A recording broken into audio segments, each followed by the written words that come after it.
Good morning. It's good to be in church, isn't it? And it's really good to be able to share some thoughts from the Bible with you this morning. If you've been with us over recent weeks through January, you'll know that we're working through a series focused on the book of Genesis, the first book of the Bible, over this overarching theme of how we start well. What can we learn from the very beginning of the Bible as we're in the very beginning of the year to help us start well in 2023? And we're going to carry on that theme today, and we're going to look within that theme specifically at the idea of being connected to God, connection between us and God. And it's worth noting that we're not working through Genesis in a chronological order, just in case it's been confusing. So Marcus started in week 1 with Noah. Dave then took us back to the very beginning with creation in week 2. Carol last week spoke about Cain and Abel, and today we're going to focus on Adam and Eve and the fall, which chronologically is between Dave and Carol's sermon, for those that are interested. And Cain and Abel, who Carol looked at last week, were the children of Adam and Eve. Adam and Eve were the first human beings that we read about in the Bible, the first 2 humans created by God.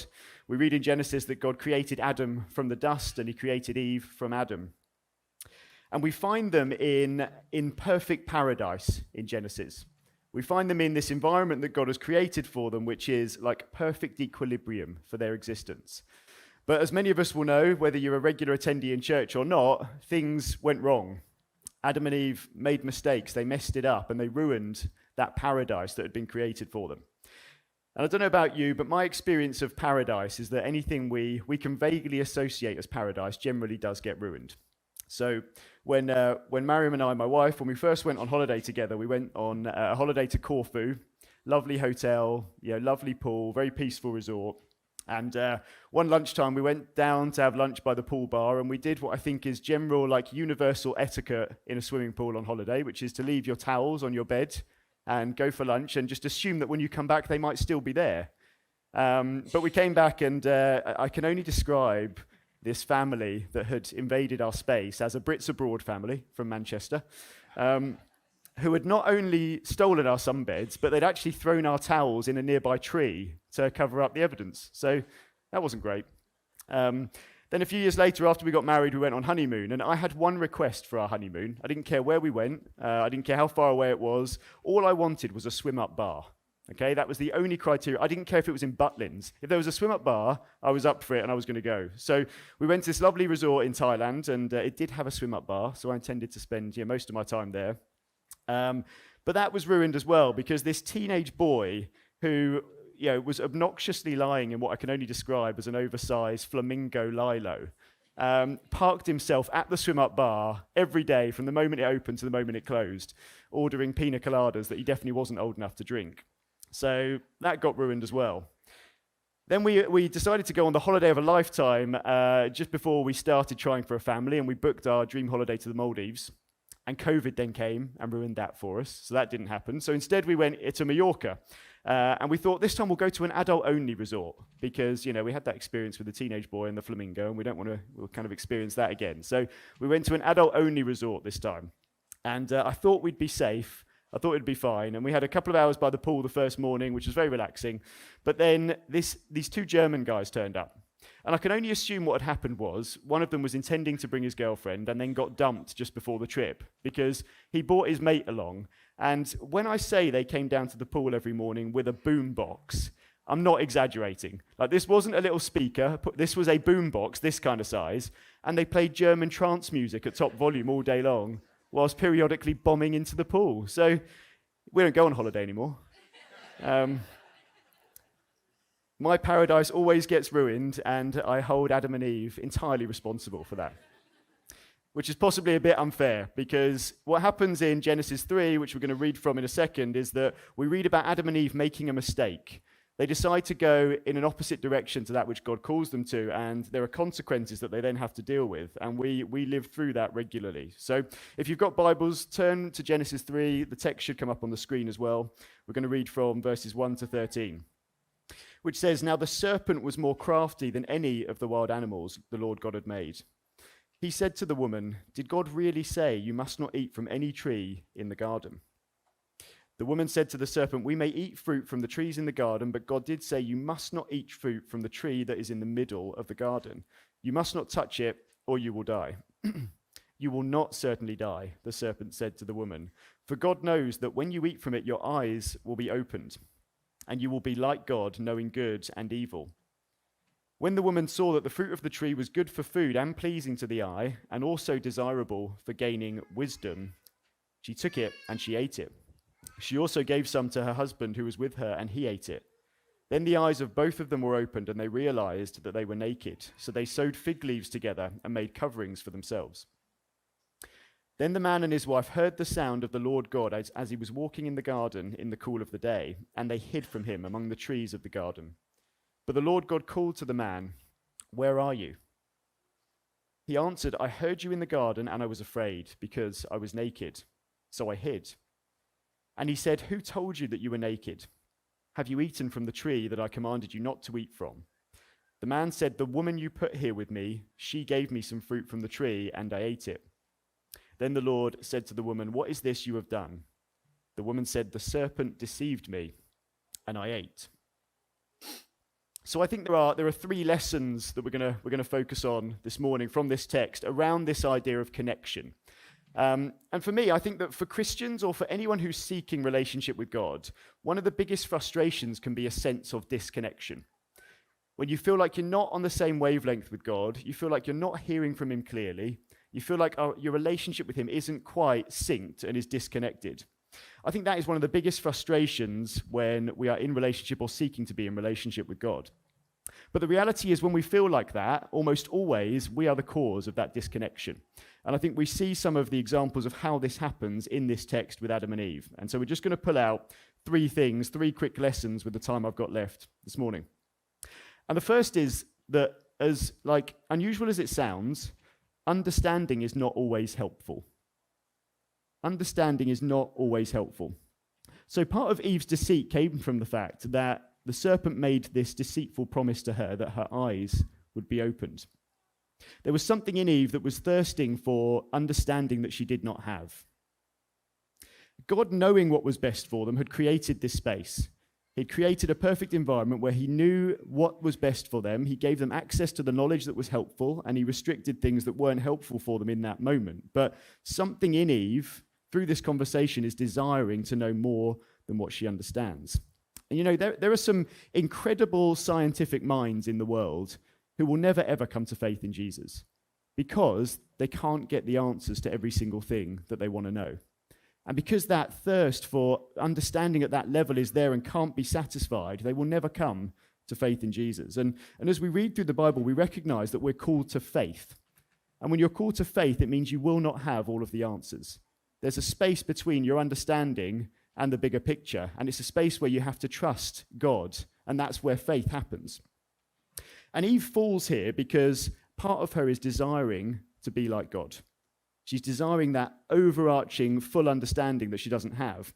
And what's ironic here is that the serpent, who is Satan, actually has a similar backstory to this. So we read in Revelation 12 about Satan, who's referred to as the serpent and the dragon in that particular passage. And we read about how he was once a high-ranking angel in the armies of God, but he thirsted for the power that God had, and he tried to overthrow him, and rose up a group of rebel angels that tried to throw God out of the throne. And in Isaiah 14, we read this. It says, "How you have fallen from heaven, morning star, son of dawn. You've been cast down to the earth, you who once laid low the nations. You said in your heart, I will ascend to the heavens. I will raise my throne above the stars of God. I will sit enthroned on the mount of assembly on the utmost heights of Mount Zaphon. I will ascend to the top of the clouds. I will make myself like the Most High.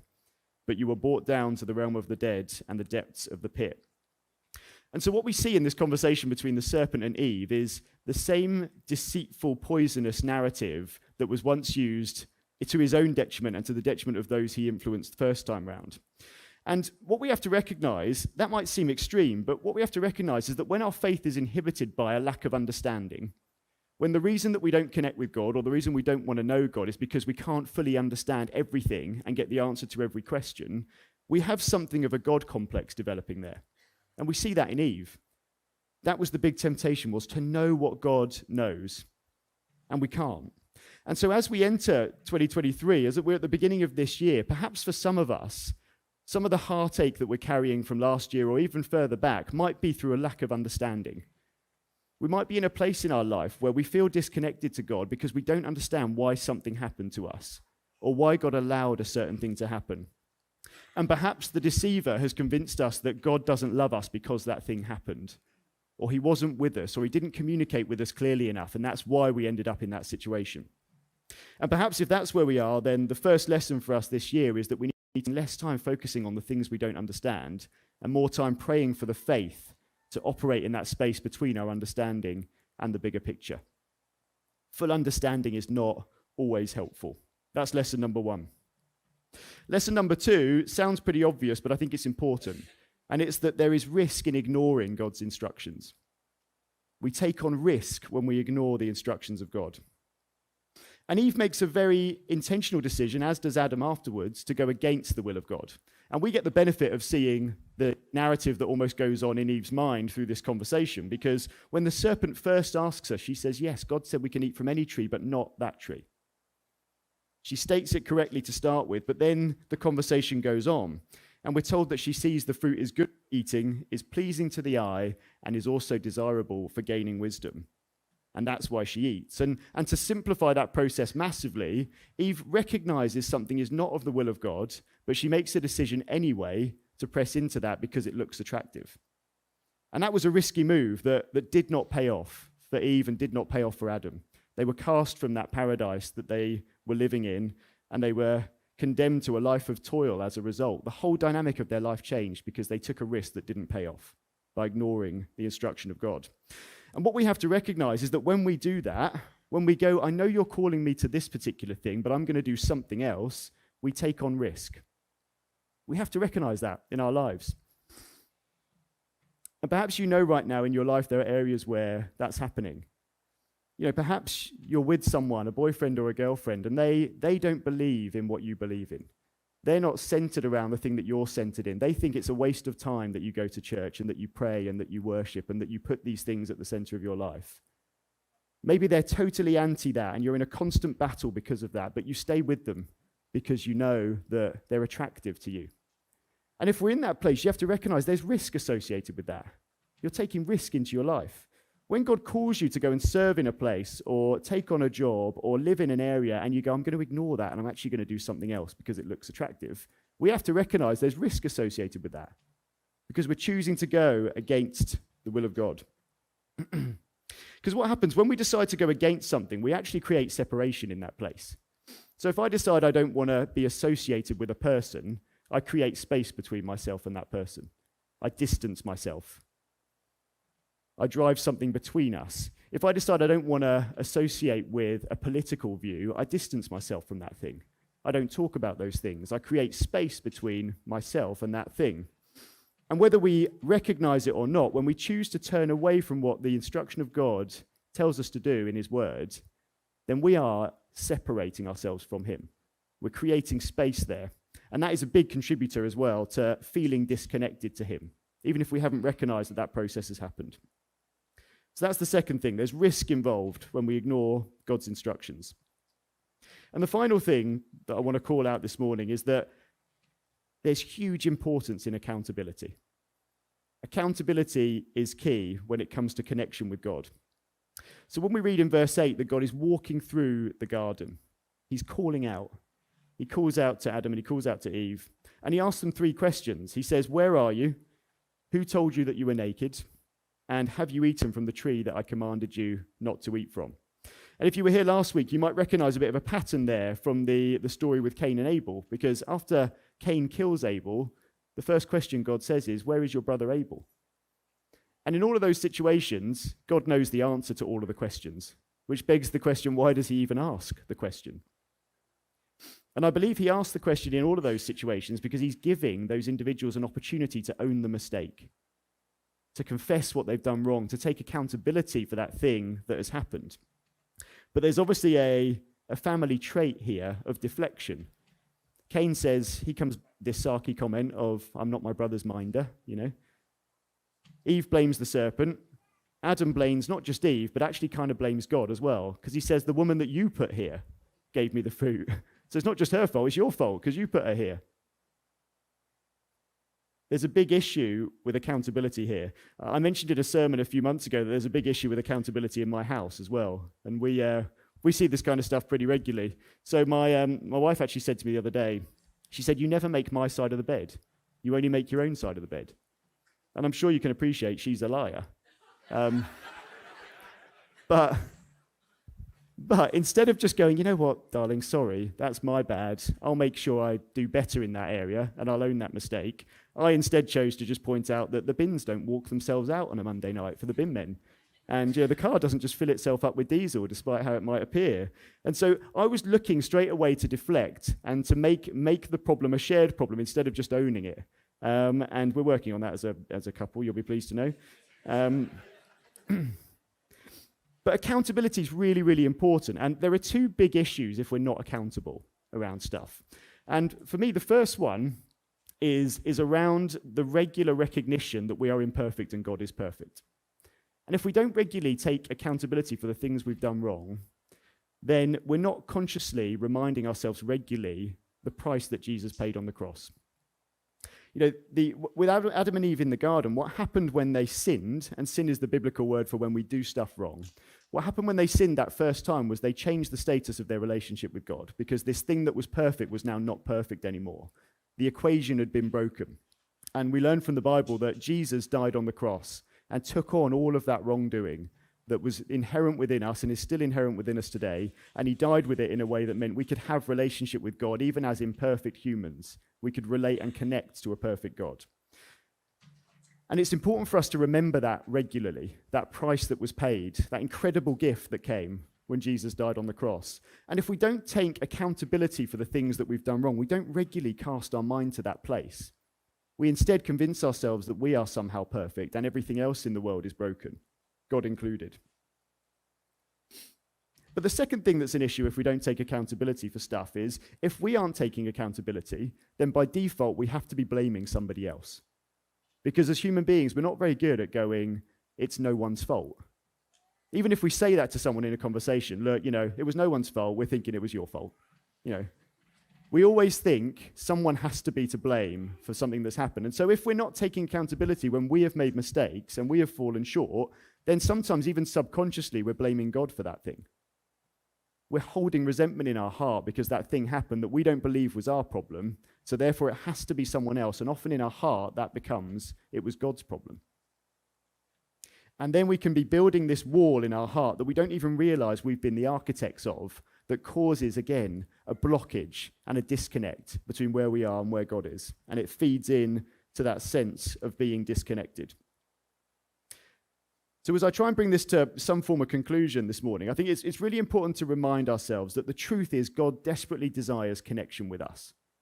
And we see that in the garden. We see that he created Adam and Eve, not as the first generation of Love Island, just to watch what they were doing and to observe from afar, but he created them to have relationship with them. He walked through the garden, as we read here. He walked through, he was looking for them, he calls out to them, he wants to spend time with them, he wants to be in relationship with them, and it's the same with us. So he comes from that place where he wants to be connected. And if we're sat here today knowing we are not in a place where we feel connected to God, we're not in a place where we feel close to him, then the first thing we have to recognize is that we need to look inwards to start to fix that problem, instead of putting the blame at his door. And there are some really important lessons in this passage that help us and can help us today to just start to shift that balance back to a place where we do feel connected to God. Understanding is not always the answer. And maybe you've been waiting forever for understanding around that situation that has happened in your life that you just don't get. And maybe at the start of this year, it's the time where you've just got to say, "I don't get it, I don't understand it, but Lord God, I'm going to trust you with that space in between my understanding and the big picture." There's risk in ignoring God's instruction. And maybe today we need to recognize there might be areas of our lives where we've been ignoring what he's been calling us to, and we've been going in a different way, and we need to change something. And accountability is critical. We have fallen, we've all fallen, and we will all fall again this year. We will all fall again this week, almost definitely. But let's own our mistakes in 2023. Let's take accountability. Let's regularly say to God, we own that mistake, we're sorry for it, and we thank you for that price that was paid on the cross, because that protects us from that resentment creeping in that we might not even realize is there. And if you attend here regularly, then you'll know that at the end of a service, during the last song and after the service, there's always an opportunity for conversation or for prayer with our prayer team. Marcus and I are sat down here. There'll be members of the prayer team available as well. And if something I've said there has struck a chord with you and you just want to talk to someone about it, then there's an opportunity to do that. If you've come with somebody that you trust and you feel more comfortable with, you can ask them as well. You can have that conversation with them. But I really sense this morning that maybe for some of us, this is just something we need to reflect on over the course of the next few days. Where are we in our relationship with God? Do we feel connected to him right now? Maybe you're seeking relationship with God for the first time, and you're just starting to feel that prompting that something's happening. And maybe we just need to reflect on those 3 lessons as we go into this week. What are the things that maybe we need to tweak in our life to help us feel more connected to God? Do we need to go and pray this week for God's help to leave that misunderstanding that we can't get our head around in the past? Do we need to go home and pray about the thing we actually need to stop doing in our life to create that clearer channel with God, to remove some of that stuff that we're putting between us and him? Or do we need to just go and say to God, we're going to own that thing that happened, that I've been quietly holding against you in my heart for some time. I'm going to own that. I'm going to take accountability for it, and we're going to move forwards together. The only thing I'd encourage you to do this morning is to do something, to make sure you do something practical. If that is where you are and you know that you're in that place where you don't feel as connected as you might want to, do something practical this week. Talk to somebody, pray, reflect on it, and make a decision. Because even those small little tweaks can have a big impact on our life. One small little change can totally revolutionize the way that you are interacting with God, the way you see him, and the way you connect with him. So as we start the year, don't carry on feeling disconnected. Do something practical and make that change. Amen.